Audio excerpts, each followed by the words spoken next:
আপনি কি ওই মাকড়সার জাল দেখতে পাচ্ছেন? মাকড়সারা ভীষণ পরিশ্রম করে এটা তৈরি করে। নিজের শরীরের রস দিয়ে এই জাল বোনে। আপনি কি এটার উদ্দেশ্য জানেন? আসলে মাকড়সা এই জালে ছোট কীটপতঙ্গ ধরে তাদেরকে খাদ্যরূপে গ্রহণ করে। কিন্তু আপনি কি এই কথা জানেন যে একদিন মাকড়সা নিজেই নিজের জালে জড়িয়ে মৃত্যুবরণ করে থাকে? বলুন, কি করেন আপনি এই জাল দেখতে পেলেই মুছে ফেলেন এর অস্তিত্ব, তাই না? তেমনি অন্যদিকে পাখির বাসা, পাখিরাও ভীষণ পরিশ্রম করে এটা তৈরি করে। কিন্তু যদি পাখি একদিন এটা ছেড়ে চলে যায়, তাহলেও লোকে এটা নষ্ট করে দেয় না। কারণটা কি? এর কারণ হলো এর নির্মাণ জীবন সঞ্চারের জন্য করা হয়েছিল, নষ্ট করার জন্য নয়। তাই মনে রাখবেন, জীবনে আপনার পরিশ্রম যতই বেশি হোক না কেন, যদি আপনার লক্ষ্য শুভ না হয়, তাহলে আপনারও বিনাশ নিশ্চিত। তাই সৃজন করতেই থাকুন আর মুগ্ধ হয়ে বলুন, রাধা রাধা।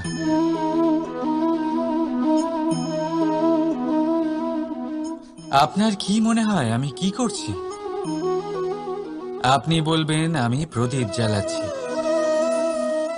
সঠিক। কিন্তু প্রশ্ন হচ্ছে যে আমি কি আপনাকে বলেছি যে একে প্রদীপ বলা হয়? না। এই প্রদীপ কি নিজেই নিজের পরিচয় আপনাকে দিয়েছে? না। তাহলে আপনি কি করে জানলেন যে একে প্রদীপ বলা হয়?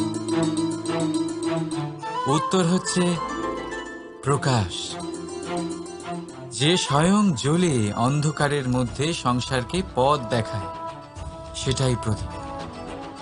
যা নিরাশার মাঝে আশার আলো প্রদর্শন করে, সেটাই প্রদীপ। অপর দিকে আছে সাপ, যাকে না দেখেও তার ফনার আওয়াজ শুনেই লোকে ভয় পেয়ে যায়।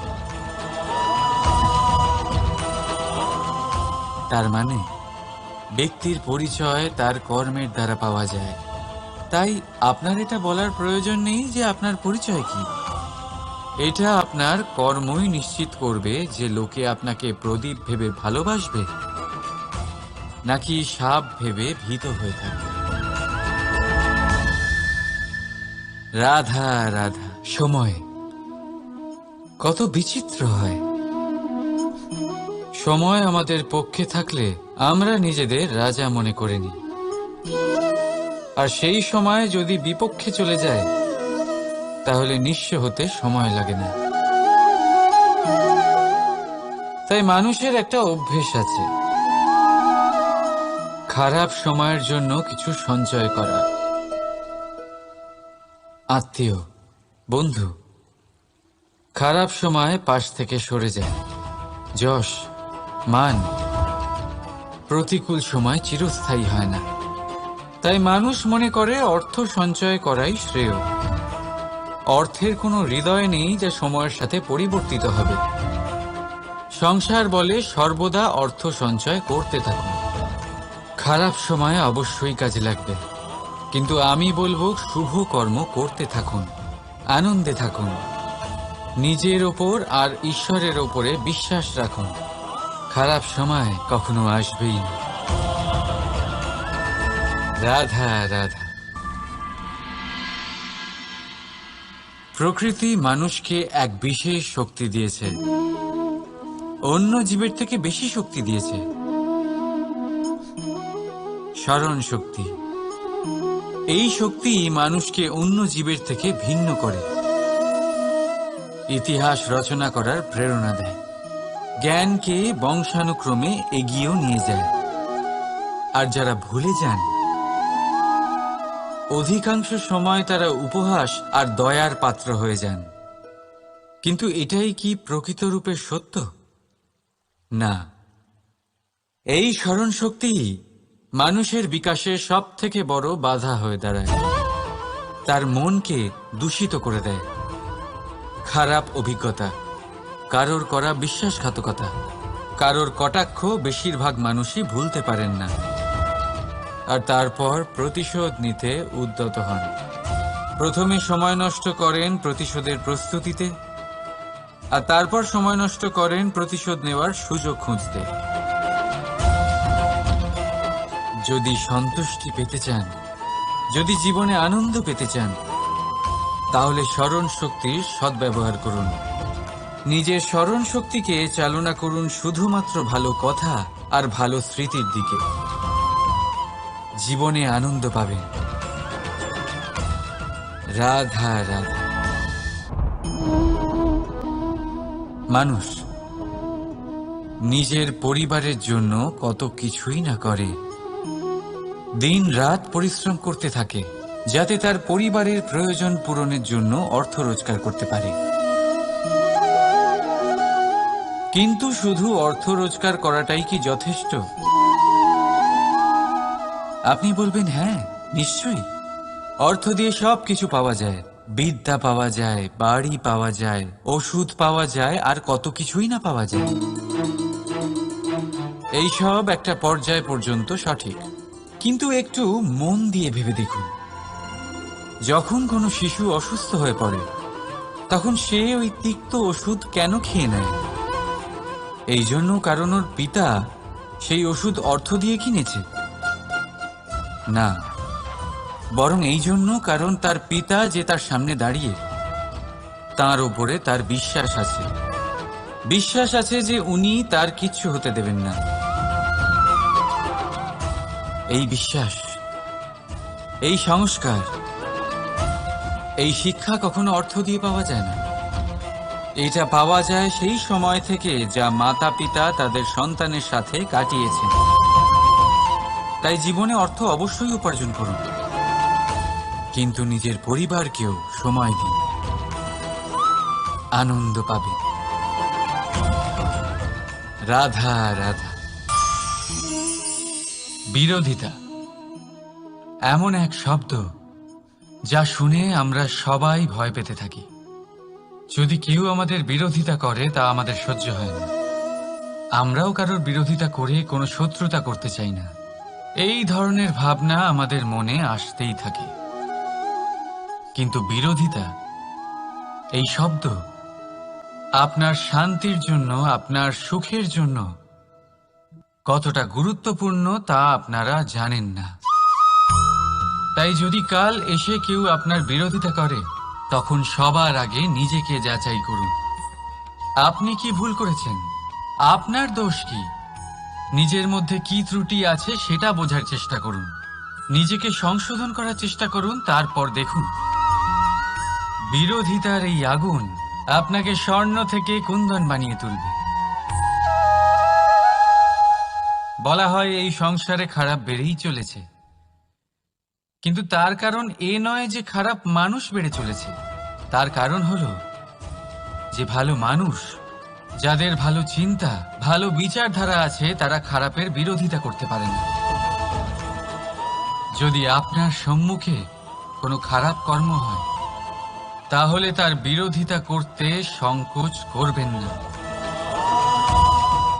কারণ বিরোধিতার এই আগুন মন্দকে পিছুপা হতে অবশ্যই বাধ্য করে।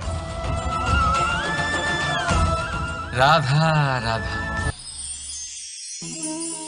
জীবনে আপনি এরকম মানুষও দেখবেন যারা এটা বলে, ভাবে, নিজেকেও বলে যে উনি সেই এমন ব্যক্তি যার মতো আমি হতে চাই। ঠিক আছে, কারোর থেকে প্রেরণা নেওয়াটা কোনো ভুল নয়, কিন্তু কখনো কখনো এই প্রেরণা গুরুত্বহীন হয়ে যায়, আর আমরা শুরু করে দিই সেই ব্যক্তিকে নকল করতে। এখানেই থেমে যায় আমাদের উন্নতি। এবারে দেখুন, সংসারে শত কোটি রঙের ফুল আছে, কিন্তু তারা কখনো একে অপরকে নকল করে না। নকল করে না তাদের রং, নকল করে না তাদের সুগন্ধ। তাহলে আমরা করি কেন? প্রতিটা ব্যক্তির মধ্যে কোনো না কোনো প্রতিভা অবশ্যই থাকে, যা ফুটিয়ে তোলার সঠিক সময়ও আমাদের কাছে থাকে, কিন্তু সেই মানুষ সেই প্রতিভা নির্মাণ করার পরিবর্তে সময় নষ্ট করে অন্য কারোর মতো হওয়ার জন্য, কাউকে নকল করার জন্য। এটা করবেন না। সময়কে ব্যবহার করুন নিজের অস্তিত্ব নির্মাণ করার জন্য, কারণ কারোর ছায়া হওয়ার থেকে ভালো আপনি কারোর জন্য প্রেরণা হয়ে উঠুন। রাধা রাধা। আমরা সকলে পাথুরে রাস্তা এড়িয়ে চলি, কারণ এই পথের পাথর আমাদের যাত্রা আরো কঠিন করে তোলে, আমাদের পা আহত করে দেয়। কিন্তু একটা গুরুত্বপূর্ণ কথা আমরা ভুলেই যাই, এই কঠিন পথই না শুধু আমাদেরকে নিজেদের দুর্বলতার সাথে পরিচয় করায়, বরং আমাদের শক্ত হওয়ার প্রেরণাও দিতে থাকে। সময়ের সাথে ঠিক এমনটাই হতে থাকে। সবাই ভালো সময়ের অপেক্ষা করতে থাকেন, ভালো সময়ের জন্য পরিশ্রম করেন, তার জন্যই চিন্তা করেন, কিন্তু ভুলে যান যে ভালো সময় বহুবার আমাদের বিবেক নষ্ট করে দেয়। সেখানেই খারাপ সময় আমাদের বুদ্ধিকে সঠিক পথে চালিত করে। রাধা রাধা। ঘোড়াকে যতই প্রশিক্ষণ প্রদান করুন, তার মুখে লাগাম তো পরাতেই হবে। একজন ভালো চালক সেই ঘোড়ার লাগাম মাঝে মাঝে টেনে ধরে, তাকে সঠিক পথে চালিত করতে, যাতে সেই ঘোড়া দিগ্ভ্রান্ত না হয়। এবার একটু ভাবুন, ঠিক এরকমই হয় আমাদের মন। যদি এটা বিবেকের লাগাম দিয়ে মাঝে মাঝে আমরা টেনে না ধরি, তাহলে আমাদের এই মন দিগ্ভ্রান্ত হতে পারে। আর যদি আপনি আপনার লক্ষ্যে পৌঁছতে চান, তখন মনের এই লাগাম মাঝে মাঝে আপনাকে অবশ্যই টেনে ধরতে হবে, কারণ বিবেকের এই পথ প্রদর্শনই আপনাকে ভালোভাবে আপনার লক্ষ্যে পৌঁছে দেবে। মনে রাখবেন, আর আমার সাথে ভালোবেসে বলবেন, রাধা রাধা। আপনি কখনো জাঁতা কল দেখেছেন? তাতে গম পেষা হয়। গমকে এমনভাবে পেষা হয় যাতে আমরা তা খেতে পারি, জীবিত থাকতে পারি। আর যদি আপনি মন দিয়ে দেখেন, তাহলে কলের নিচের অংশ কখনো ঘোরে না, শুধুমাত্র উপরের অংশই ঘোরে। আর তবেই তা গম পিষতে পারে, আর তবেই রুটি তৈরি হতে পারে। কিন্তু ভেবে দেখুন, যদি কলের দুটো অংশই ঘুরতে থাকে, তাহলে কি হবে? তা গম পেশার বদলে একে অপরকে পিষে নিজেদের অস্তিত্ব শেষ করে দেবে। তাই জীবনে কোনো কাজ যখন মন আর মস্তিষ্ক মিশিয়ে করা হয়, তখনই তা সম্পন্ন হয়। কিন্তু যখন বিষয় হলো ভক্তির, তখন মস্তিষ্কের যুক্তির মৌন থাকা প্রয়োজন। আর যখন বিষয় হলো কর্ম আর ন্যায়ের, তখন মনের আবেগের মৌন থাকা প্রয়োজন। তাই মন আর মস্তিষ্কের এই সম্মিলনে সতর্ক থাকবেন। একসাথে অবশ্যই চলবে, কিন্তু একে অপরের বাধা যেন না হয়ে দাঁড়ায়। রাধা রাধা। আমি একটা এমন শব্দ যার অনেকগুলি মানে হয়, যার আসল অর্থ হল অহং। যদি আপনি কথা বলেন সৃষ্টির নির্মাণ নিয়ে, তাহলে আমি ব্রহ্মদেব হয়ে সৃষ্টির নির্মাণ করবে। যদি আপনি কথা বলেন প্রলয়ের, তাহলে সেই আমি মহাদেব হয়ে বিনাশ করবে। এই আমি সঙ্গতিপূর্ণ, কিন্তু শুধু ততক্ষণ যতক্ষণ আপনি এটা সবার সাথে ভাগ করছেন। কিন্তু আমরা বহুবার এর মানে বুঝতে পারি না। এই অহংকে সীমিত করে দিই একটা ব্যক্তি অবধি। শুধু নিজে। আর তখনই জেগে ওঠে অহংকার, যাতে প্রাধান্য পায় শুধুমাত্র আমি, আমরা নয়। আর একজন ব্যক্তি একা না উৎপাদন করতে পারে আর না করতে পারে সৃজন। এবারে দেখুন, বৃষ্টির এক ফোঁটা, তারও অস্তিত্ব আছে, কিন্তু তা ধরিত্রীতে পড়লেই সমাপ্ত হয়ে যায়। কিন্তু যখন ফোঁটাগুলি একসাথে পড়ে তখন শুরু হয় বর্ষা, আর তখনই তৈরি হয় ধারা। রাধা রাধা। বলুন, কি দেখতে পাচ্ছেন আপনি? আমার হাতের এই সাদা বস্ত্র, নাকি এতে লেগে থাকা এই কালো দাগ? এবারে সত্যি কথা বলতে কি, আপনার নজর সবার আগে এই কালো দাগের উপরে গেছে। ঠিক আছে, এমনই তো হয়। ভীষণ কম মানুষ থাকেন যারা ভাবেন কোনো ব্যক্তি ভীষণ পরিশ্রম করে এই বস্ত্র ধুয়েছেন, এটা শুকিয়েছেন। বেশিরভাগ মানুষের নজর যায় এই দাগের উপরে, ভাবেন যে এটা কি করে লাগলো। কিছুটা এরকমই হয় আমাদের ব্যক্তিত্বের সাথে। আমাদের শুভ কর্মের উপরে আমাদের একটা খারাপ কর্ম ভারী মনে হয়। এবারে ভাবুন, যদি আমি চন্দ্রের কথা বলি, তাহলে তার শীতল আলো দেখার পূর্বে তার কলঙ্ক লক্ষ্য করেন, সেই চাঁদে লেগে থাকা কালো দাগ দেখে নেন।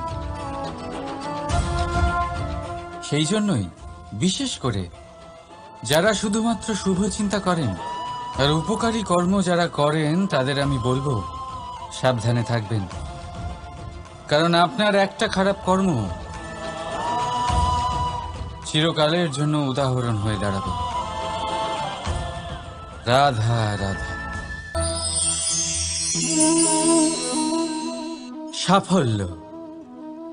যদি আপনাকে জীবনে সাফল্য পেতে হয়, তাহলে আপনি একাধিক মানুষ পাবেন যারা একাধিক উপায় বলবে আপনাকে সাফল্য পাওয়ার। দীর্ঘ সময় ধরে পরিশ্রম, চেষ্টা, নির্ধারণ, নিষ্ঠা এই বিষয়ে ভাষণ দিতে থাকবেন। একাধিক রকমের উদাহরণ আপনার সামনে তুলে ধরবেন।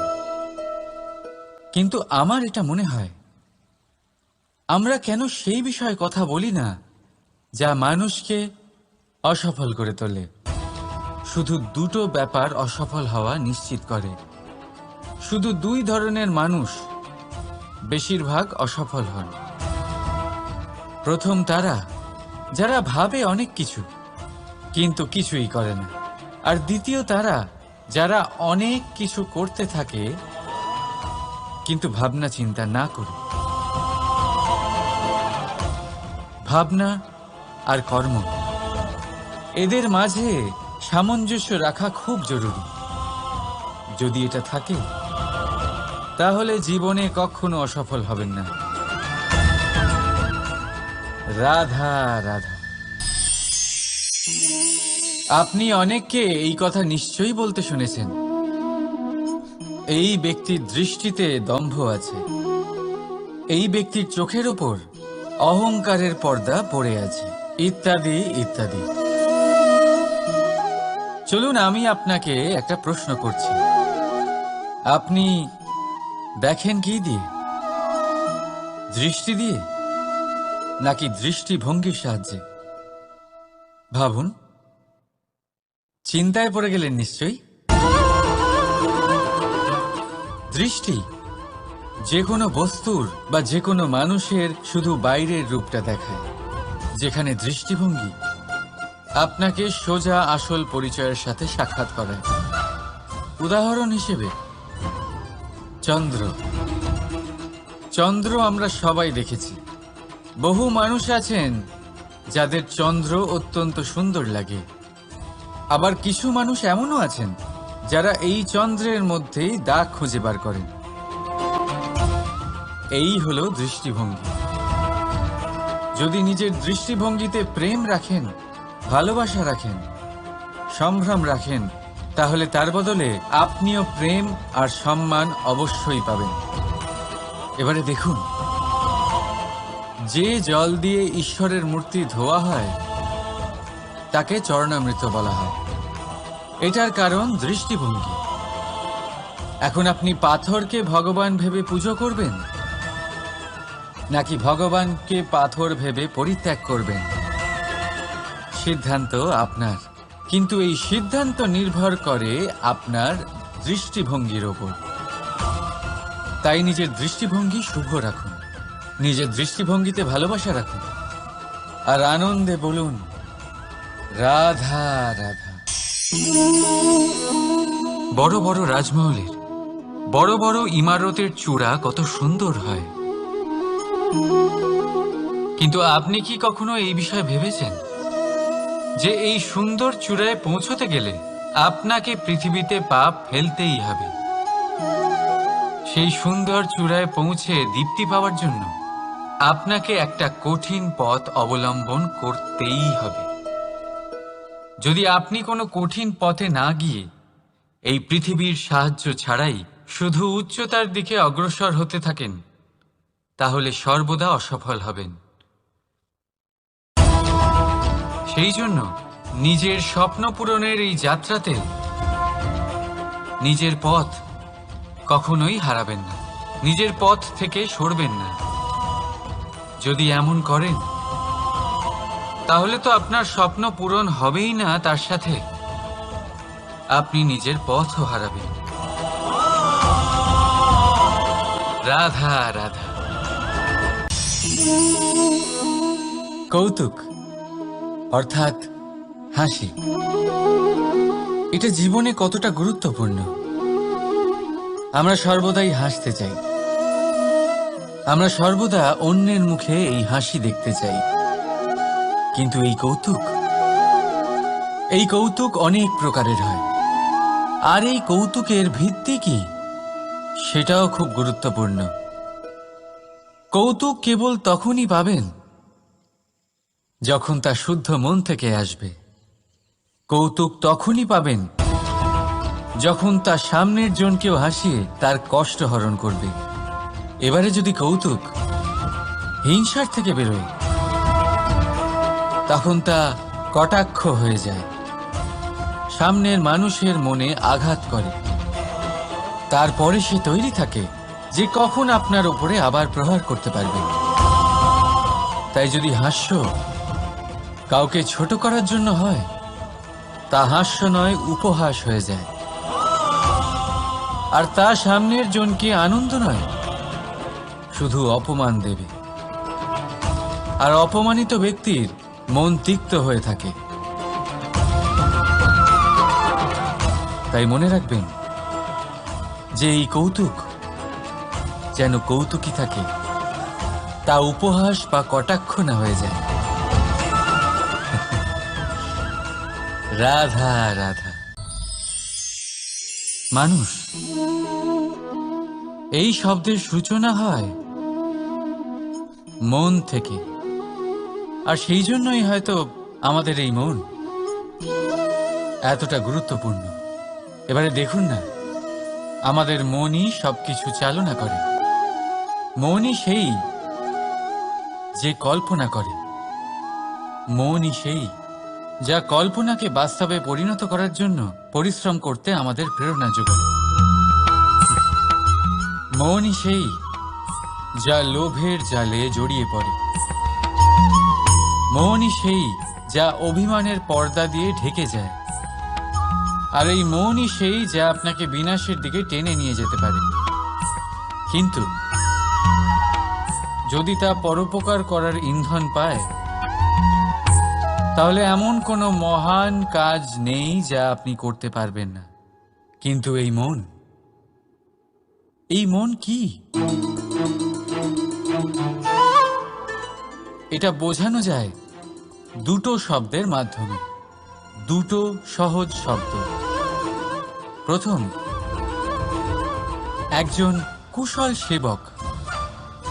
দ্বিতীয়, একজন সংকটপ্রবণ মালিক।